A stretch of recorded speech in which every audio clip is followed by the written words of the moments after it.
प्रधानमंत्री नरेंद्र मोदी ने आज महाराष्ट्र के दौरे पर हैं, जहां मोदी ने राष्ट्र को 3 युद्धपोत समर्पित किए, जिसमें आईएनएस सूरत, आईएनएस नीलगिरी, आईएनएस वागसीर बेड़े में शामिल है। इसके साथ ही नौसेना के 3 अत्याधुनिक युद्धपोत मिल गए हैं। इस दौरान मोदी ने कहा कि नेवी को गौरवशाली इतिहास रहा है। नौसेना के लिए आज का दिन बहुत खास रहा है। नौसेना का मजबूत करने के लिए कदम उठा रहे हैं। ये तीनों युद्धपोत मेड इन इंडिया है। भारत का विस्तारवाद नहीं है, विकासवाद है की भावना से काम करता है। तीनों युद्धपोत सुरक्षा को नई ताकत देंगे। आतंकवाद, ड्रग्स तस्करी से पूरे क्षेत्र को बचाना है। भारत अपने हितों को सुरक्षित कर रहा है। हमारी नौसेना ने सैकड़ों लोगों की जान बचाई है। 21वीं सदी के भारत को सैन्य सामर्थ्य भी अधिक सक्षम और आधुनिक हो। देश की प्राथमिकताओं में से एक है, जल हो, थल हो, नभ हो, डीप सी हो या फिर असीम अंतरिक्ष, हर जगह भारत अपने हितों की सुरक्षित कर रहा है।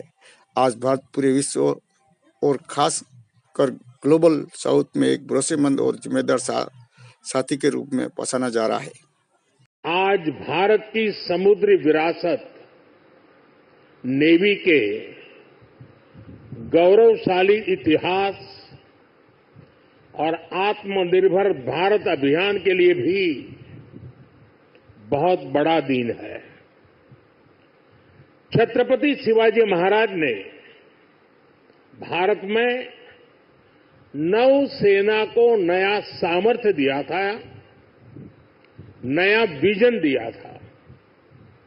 आज उनकी इस पावन धरती पर 21वीं सदी की नेवी को सशक्त करने की तरफ हम एक बहुत बड़ा कदम उठा रहे हैं।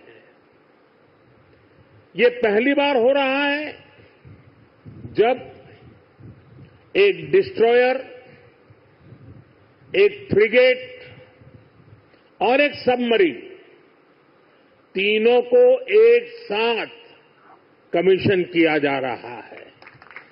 भारत दुनिया की तीसरी बड़ी इकोनॉमी बनने की तरफ तेजी से आगे बढ़ रहा है।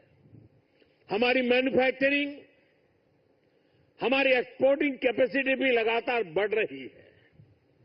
आने वाले सालों में सैकड़ों नए शिप्स की, नए कंटेनर्स की जरूरत भारत को होगी।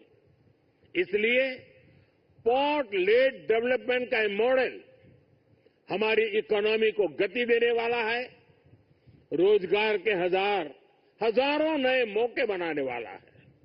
साथियों, इस क्षेत्र में कैसे रोजगार बढ़ रहा है, इसका एक उदाहरण सी फेरर्स की संख्या भी है।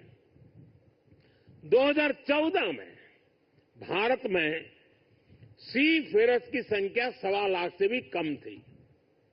आज ये 2 गुने से भी अधिक बढ़कर लगभग 3 लाख तक पहुंच चुकी है।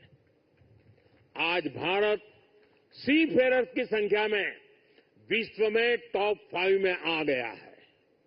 साथियों, हमारी सरकार का तीसरा कार्यकाल अनेक बड़े निर्णयों के साथ शुरू हुआ है। तेज गति से हमने नई नीतियां बनाई हैं, देश की जरूरतों को देखते हुए नए कार्य शुरू किए हैं। देश के हर कोने, हर सेक्टर का विकास हो, इस लक्ष्य के साथ हम चल रहे हैं।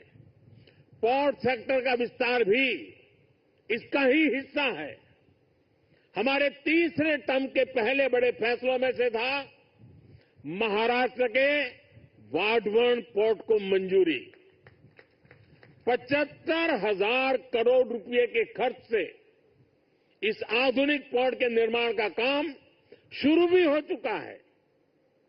इससे भी महाराष्ट्र में रोजगार के हजारों नए अवसर बनने वाले हैं।